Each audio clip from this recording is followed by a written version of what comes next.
अहम निर्विकल्पो निराकार रूपो विभुर्व्याप्त सर्वत्र सर्वेन्द्रियाणाम सदा में समत्वम न मुक्तिर्न बंधु चिदानंद रूप। એ મને તમને જે અંદરથી આનંદ આપે, જેને આપણે નિરાકાર અને અંદર બેસી અને મને તમને જે જ્ઞાન આપે, મને તમને જે રસ્તો બતાવે, મને તમને જે સાચું છે એ બતાવે. હા, એનું તફાવત અંદર બેઠા બેઠા કે આ સાચું છે, આ ખોટું છે, આ ન કરીશ, આ કર, પણ છતાં ન કરવાનું કરીએ ને કરવાનું ન કરીએ પછી મુશ્કેલી આવે. બાકી એ તો બધું કે જ છે આપણને, જે નિરાકાર છે. તો એવા સચ્ચિદાનંદ સત્ય સ્વરૂપ અને મારા અને તમારા ચિત્તને આનંદ આપનારા એવું ભગવાનનું સ્વરૂપ છે. ત્યારબાદ કહ્યું, બીજા ચરણની અંદર એનું દર્શન કરાયું કે ભાઈ એનું કામ શું છે. આપણે 7 દિવસ જેની કથા સાંભળવી છે, 7 દિવસ જેની સાથે રહેવું છે, તો એ કેવા છે જાણવું જોઈએ ને. ટ્રેનમાં જતા હોઈએ, 12 કલાકની કે 20 કલાકની મુસાફરી હોય, એમાંય આપણે એવું ઈચ્છતા હોઈએ કે આપણો મનગમતો વ્યક્તિ આપણી બાજુમાં આવે, અથવા તો આપણને જે ગમે છે બાજુમાં બેસે. ગમે તેવો માણસ બેસે તો આપણને ગમે પણ નહીં.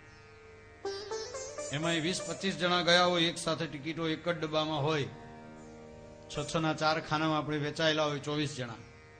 પણ એમાંય ખાસ કરીને આપણને જે વધારે એમાંથી જેની સાથે ફાવતું હોય એને આપણે આપણી બાજુમાં બેસાડીએ. કોઈ બીજાનો આપણી બાજુમાં નંબર આવ્યો તો એને કહીએ, તમે બાજુના ખાના તમારા છે ને, ખાસ એની બાજુમાં જતા રહો. તમે કહીએ કે ના કહીએ બોલો.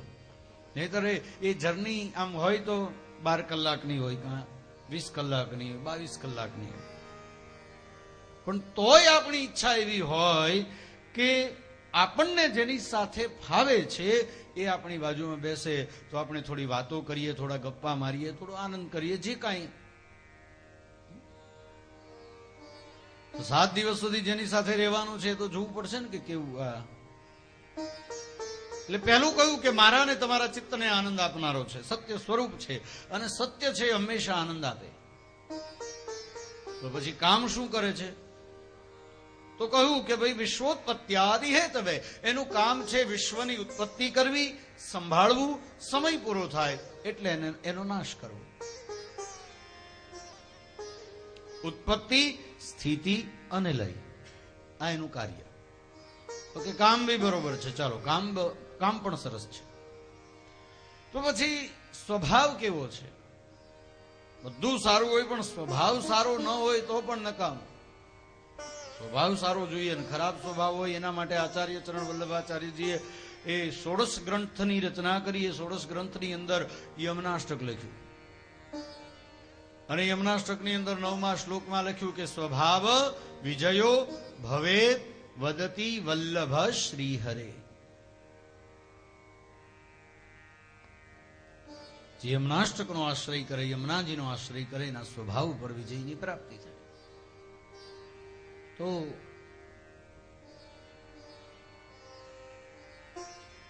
સ્વભાવ કેવો છે પણ જોવું પડે ને. માત્ર સુંદર છે, કાર્ય સારું છે એ ન ચાલે, એનો સ્વભાવ પણ જોવો પડે. એની સાથે આપણું મેચિંગ થાય છે કે નહીં સ્વભાવની સાથે. તો સ્વભાવની અંદર કહ્યું કે એનો સ્વભાવ કેવો છે? તો કહ્યું કે મારા અને તમારા જીવનના જે 3 તાપ છે એનો નાશ કરે.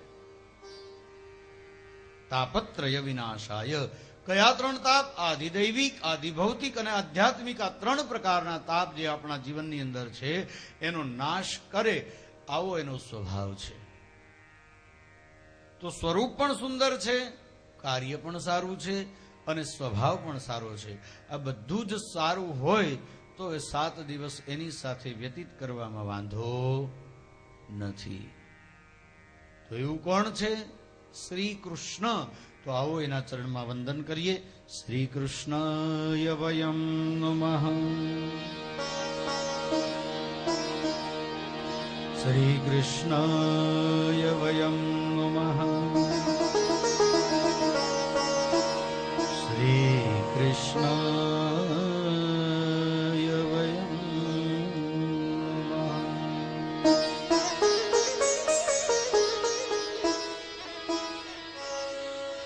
એવા ભગવાનના ચરણમાં વંદન કરી ભાગવતજીનો પ્રથમ શ્લોકની ચર્ચા કરી. બીજા શ્લોકની અંદર ધર્મના ચરણમાં અને સાથે સાથે સુખદેવજી મહારાજ અને વ્યાસજીના ચરણમાં વંદના કરી અને ત્યારબાદ નૈમિષારણ્ય નામના તીર્થક્ષેત્રની અંદર ઋષિઓ ભેગા થયા છે અને ઋષિઓ એમાંના એક ઋષિ જેનું નામ છે શૌનક મહારાજ. આ શૌનક મહારાજ સૂત નામના પુરાણીને પ્રશ્ન કરે છે કે મહારાજ એક કામ કરો. શું? કહ્યું, અજ્ઞાન દ્વાંત વિધવંસ કોટી સૂર્ય સમપ્રભ સુતાખ્યાહી કથા સારમ મમ કર્ણ રસાયન. કહું કે મહારાજ એક કામ કરો, અમારા હૃદયની અંદર જે અજ્ઞાન છે અજ્ઞાન દૂર થાય અને જ્ઞાનનો પ્રકાશ ફેલાય. અને કેવું જ્ઞાન? કોટી સૂર્ય સમપ્રભ, કરોડો સૂર્ય જેવા દૈદીપ્યમાન હોય અને એ કરોડો સૂર્યનો જેટલો પ્રકાશ થાય એટલું જ્ઞાન અમારા હૃદયની અંદર પ્રગટ થાય. એવી કોઈ કથાનો સાર કહો. અને આમે જોવા જઈએ તો 7 દિવસની અંદર કથાનો સાર જ થાય, કથા નહીં. એટલે અહીંયા કહ્યું કે સુતાખ્યાહી કથા સારમ મમ કર્ણ રસાયનમ. અમારા કર્ણને રસરૂપ એટલે કે અમારા કાનને, અમારી જે શ્રવણેન્દ્રિય છે એને ગમે અને આનંદ આવે, અમને આનંદ આપે આવી કથા અમારા હૃદયની અંદર અજ્ઞાન છે દૂર થાય અને જ્ઞાનરૂપી પ્રકાશ પ્રકાશિત થાય આવી કથા આપ અમને કહો. અને સાથે સાથે કથાનો પ્રભાવ કેવો હોવો જોઈએ? જે આપ કથા કહેવા માટે જઈ રહ્યા છો, એનો સાર કહેવા માટે જઈ રહ્યા છો, એ કેવો હોવો જોઈએ? તો કહું, ભક્તિ જ્ઞાન વિરાગાપ્તો વિવેકો વર્ધતે મહાન. ભક્તિ, જ્ઞાન અને વૈરાગ્ય આ 3 વસ્તુ પ્રદાન કરે. ભક્તિ આપે, જ્ઞાન આપે અને વૈરાગ્ય. ભક્તિ તો મારા અને તમારા હૃદયની અંદર છે, પણ જ્ઞાન અને વૈરાગ્યનો થોડો અભાવ છે. એટલે ભક્તિ એ વધે અને એની સાથે જ્ઞાન અને વૈરાગ્ય બંને ભળે આવી કથા કહું. એટલું જ નહીં, એની સાથે વિવેકો વર્ધતે મહાન, એની સાથે વિવેકની વૃદ્ધિ પણ થવી જોઈએ. હવે વિવેકની વૃદ્ધિ કોને કહીશું? આપણે વિવેક કોને કહીશું? તો મને તમને ખબર છે કે આ સંસાર છે, અસાર છે અને એની અંદર માણસો પોતાના કર્મને અનુસાર ભ્રમતઃ સ્વકર્મભિ, પોતાના કર્મને અનુસાર પરિભ્રમણ કરે છે. જંતુ બને, માણસ બને, જીવ બને, પશુ બને, કીટ બને, પતંગ બને, કર્મને અનુસાર બધું બને. તો સંસાર અસાર છે, હું ને તમે જાણીએ છીએ, છતાં એ સંસારની અંદર ડૂબેલા રહીએ છીએ અને છોડવાની મારી તમારી તૈયારી નથી. આ અવિવેક છે. પણ સંસારમાં રહ્યા છતાં પણ સંસારથી અલગ રહીએ, હોઈએ સંસારમાં પણ છતાં સંસારથી અલગ. એટલે કેવી રીતે? જલ કમલ દલવત. કમળ પાણીમાં હોય પણ પાણીનું ટીપું એના ઉપર પડે તો એને સ્પર્શે નહીં, એમને નીચે પડી જાય. તમે જોજો, માર્ક કરજો. પાણીની અંદર ખીલેલું જે કમળ હોય એના ઉપર ઓસનું બિંદુ પડ્યું હોય પણ એને ચોંટ્યું ન હોય, એનાથી અલગ જ હોય ને નીચે પડી જાય, તેમાંથી એક પણ અંશ એનો ચોટેલો ન હોય. તો પાણીમાં રહેતું હોવા છતાં પણ એ પાણીથી અલિપ્ત છે. એમ હું ને તમે સંસારમાં રહેતા હોવા છતાં પણ મારે અને તમારે સંસારથી અલિપ્ત રહેવાનું છે. આ વિવેક છે.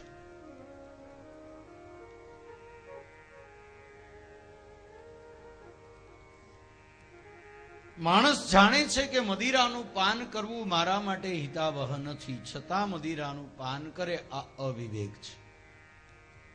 પણ એનો એ માણસ એનો વિવેક તમને બતાવો. પોતે એને જાણે છે કે મારા શરીરને આ અનુકૂળ નથી, મારે ન પીવું જોઈએ, છતાં મદિરાનું પાન કરે. બરોબર છે? પણ એ એનો અવિવેક છે. જાણતો હોવા છતાં પણ એ જાણી કરી અને કૂવામાં પડવા જાય છે. આ અવિવેક છે.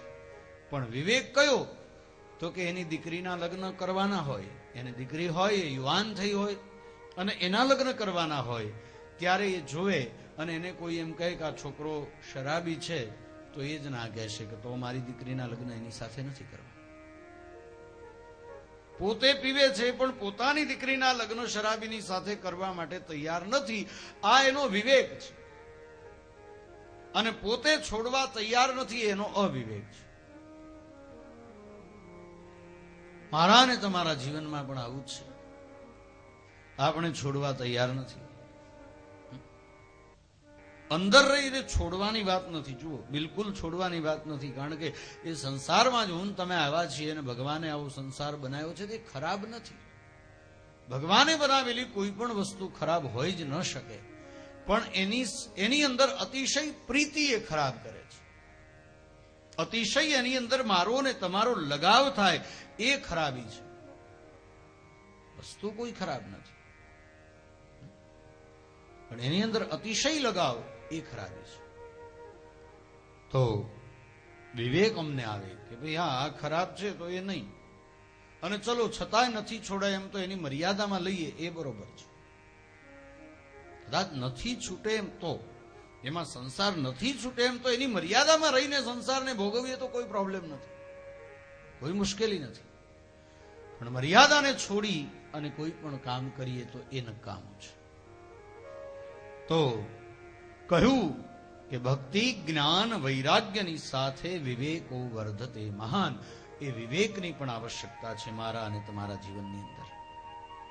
કેવલ ભક્તિ જ્ઞાન અને વૈરાગ્ય હોય પણ વિવેક ન હોય તો બધું જ નકામું. તો કહ્યું કે ભક્તિ જ્ઞાન વિરાગ આપતો વિવેકો વર્ધતે મહાન. માયા મોહ નિરાસશ્ચ વૈષ્ણવૈઃ ક્રિયતે કથમ. માયાથી દૂર થઈ અને વૈષ્ણવત્વને પ્રાપ્ત કરાવે આવી કોઈ કથાનો સાર કહો.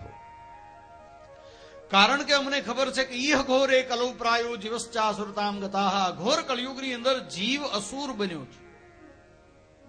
અસુર બન્યો એનું પ્રમાણ આપણે જોઈએ છે કે જ્યાં જુઓ ત્યાં ઝઘડા ટંટા બધું થતું હોય છે. ગાલી ગલોચ ન થવાના ન કરવાના કર્મો લોકો કરતા હોય. આનો અર્થ એ છે કે અસુર બન્યો છે. જે કોઈનું લઈ લેવું, કોઈનું છીનવી લેવું, કોઈનું ચોરી લેવું, કોઈનું પડાવી લેવું, આ અસુરતા છે. તો શૌનકાદી ઋષિઓ કહે છે કે આ ઘોર કળિયુગની અંદર આ જીવ છે અસુર બની ચૂક્યો છે. અને અસુર બની ચૂક્યો છે એટલે એ ક્લેશમાંથી દૂર થાય અને ભગવાન તરફ આગળ વધે આવી કોઈ કથા કહો. અને એ કથા દ્વારા જેનું કલ્યાણ થયું એનું વધારે થાય, ન થયું એનું કલ્યાણ થાય, એવી કથા સાંભળવી છે અમારે. અને એવી કથા કહો કે ચિંતામણી લોક સુખમ સુરદ્રુ સ્વર્ગ સંપદામ પ્રયચ્છતિ ગુરુ પ્રીતિ વૈકુંઠમ યોગી દુર્લભમ. કહ્યું કે આ લોકની અંદર કદાચ ચિંતામણી કોઈને મળી જાય. ચિંતામણી એટલે કે એક મણી આવે, આપણા શબ્દોમાં નંગ કહેવાય, હીરો કહેવાય, જે કાંઈ કહીએ મણી. એ ચિંતામણીનો પ્રભાવ એ કેવો? ચિંતામણીનો પ્રભાવ એવો છે. જુઓ તમે, આવા મણીઓ હતા પહેલા, સમય જતા બધું લુપ્ત થયું. નહીતર મણીઓ હતા કે જેની સામે તમે બેસી અને ચિંતન કરો કે મને આ જોઈએ છે એટલે તરત તમારી સામે હાજર થાય. તમે એમ કહો કે મને એક બંગલો જોઈએ છે, 5 બેડરૂમ વાળો, હોલ, કિચન, 2-3 હજાર ફૂટનો તો હોલ હોવો જોઈએ, અંદર એકાદો ગાર્ડન સરસ મજાનો હોવો જોઈએ, આવો બંગલો મને જોઈએ છે, તો તરત બંગલો તમારા માટે હાજર. સારામાં સારી જગ્યાએ બંગલો, એના પેપર સાઇન થઈને તમારી પાસે આવી જાય કે આવે તમારો કાલથી નહીં, આજથી, હમણાંથી, અત્યારે રહેવા જવું હોય તો જઈ શકો છો. ચિંતામણી, એની સામે ચિંતન કરો એટલે એ વસ્તુ તમારી સામે હાજર થાય. તમે કહો કે મારે 32 જાતના ભોજન જમવા છે, તો તરત 32 જાતના ભોજન તમારી સામે થાળી આવી જાય, જમી શકો તમે. તમે એમ કહો કે મને મોટી ગાડી જોઈએ, મોંઘામાં મોંઘી જે ગાડી આવતી હોય એ ગાડી જોઈએ, તો ગાડી તમારી સામે આવી જાય. એ તમારી પાસે, બીજાની કોઈની નહીં. હા, આ ચિંતામણીનો આવો પ્રભાવ કે જે તમે ચિંતન કરો એ ચિંતન, એ વસ્તુ તમારી સામે હાજર થાય. આવા મણીઓ પહેલા હતા, હવે નથી, હવે કાળક્રમે લુપ્ત થતા ગયા. તો ચિંતામણી લોક સુખમ, એ ચિંતામણી કદાચ મળી ગયો હોય તો આ લોકની અંદર જેટલા સુખો છે બધા જ સુખોની તમને પ્રાપ્તિ કરાવે. અને આગળ કહ્યું કે સુરદ્રુ સ્વર્ગ સંપદામ, કલ્પ વૃક્ષ એ સ્વર્ગની સંપત્તિ આપે. કલ્પ વૃક્ષની છાયાની અંદર બેસી અને તમે જે ચિંતન કરો, જે માગો, એ સ્વર્ગના સુખ સુધી એ તમને આપી શકે છે. ચિંતામણી આ લોકના સુખ આપે, પૃથ્વી ઉપર જે એ સુલભ હોય, પણ સ્વર્ગનું જે સુખ જોઈતું હોય તો એ સુરદ્રુ યાને કે કલ્પ વૃક્ષ આપી શકે છે. તો સુરદ્રુ સ્વર્ગ સંપદા, આ બે વસ્તુ બધું આપી શકે. પણ પ્રયચ્છતિર ગુરુ પ્રીતો વૈકુંઠમ યોગી દુર્લભમ, જે યોગીઓને માટે પણ દુર્લભ છે એવું વૈકુંઠની પ્રાપ્તિ કરાવે એવી તો ભાગવતજીની કથા છે. એટલે એવી કોઈ કથા કહો એમ. ઋષિઓ કહે છે કે વૈકુંઠની પ્રાપ્તિ કરાવે. અહીંયા તો સુખ ભોગવીને અહીં બધું છોડીને જતું રહેવાનું. કદાચ સ્વર્ગ પ્રાપ્ત થાય તો સ્વર્ગ પણ કેટલો સમય, આપણા જ્યાં સુધી પુણ્ય હશે ત્યાં સુધી સ્વર્ગની અંદર રહેવાનું. પુણ્ય પૂરા થાય એટલે વળી ધક્કો મારે જાઓ. તો વૈકુંઠ છે એ તો કાયમ માટે છે. વૈકુંઠની પ્રાપ્તિ છે તો ભગવાનનું ધામ છે, જેને આપણે સાકેત કહીએ, જેને આપણે ગોલોક કહીએ, એ ભગવાનનું ધામ, એ વૈકુંઠની પ્રાપ્તિ કરાવનાર કોઈ કથા અમને કહો. આવું ઋષિઓએ કહ્યું. ત્યારે સુત પુરાણી કહે છે, જો તમારા હૃદયમાં પ્રેમ છે આ જોઈ અને હું તમને એટલું કહી શકું કે એવી કથા કહું છું કે સર્વ સિદ્ધાંત નિષ્પન્નમ, બધા જ સિદ્ધાંતો એની અંદર જે સાર છે. અને એટલું જ નહીં, જેનું શ્રવણ કરવાથી ભગવાન કૃષ્ણ સંતોષ પામે છે. કૃષ્ણ સંતોષ હેતુકમ, એવી કથા અને ભક્તિ સાથે જ્ઞાન, વૈરાગ્ય અને વિવેકની વૃદ્ધિ કરે આવી કથા એ હું કહું છું કે જે કાળના મુખમાંથી તમને બચાવે. અને એ કથા છે શ્રીમદ ભાગવતમ શાસ્ત્રમ કલૌ કીરેણ ભાષિતમ. ભાગવતજીની કથા છે જે કળિયુગની અંદર સુખદેવજી મહારાજે રાજા પરીક્ષિતને સંભળાવી. ભાગવતજીની કથા. અને એ કથા હું તમને કહેવા માટે જઈ રહ્યો છું. પણ એ કથા કેવી છે? એતસ્માત પરમ કિંચિત મનઃશુદ્ધૈ ન વિદ્યતે, જન્માંતરે ભવેત પુણ્યમ તદા ભાગવતમ લભેત.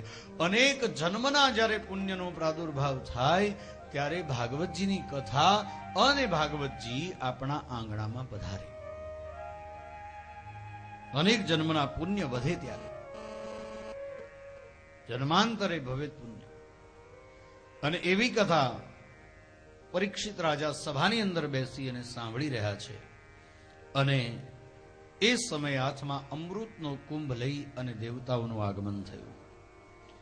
દેવતાઓએ આવી અને સુખદેવજી મહારાજના ચરણમાં વંદન કર્યા અને વંદન કરીને કહ્યું, શુકમ નત્વા વદન સર્વે સ્વકાર્ય કુશલાહ સુરાહ.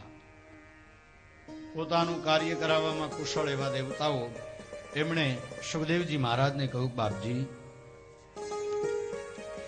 આ સ્વર્ગનું અમૃત લાવ્યા છીએ.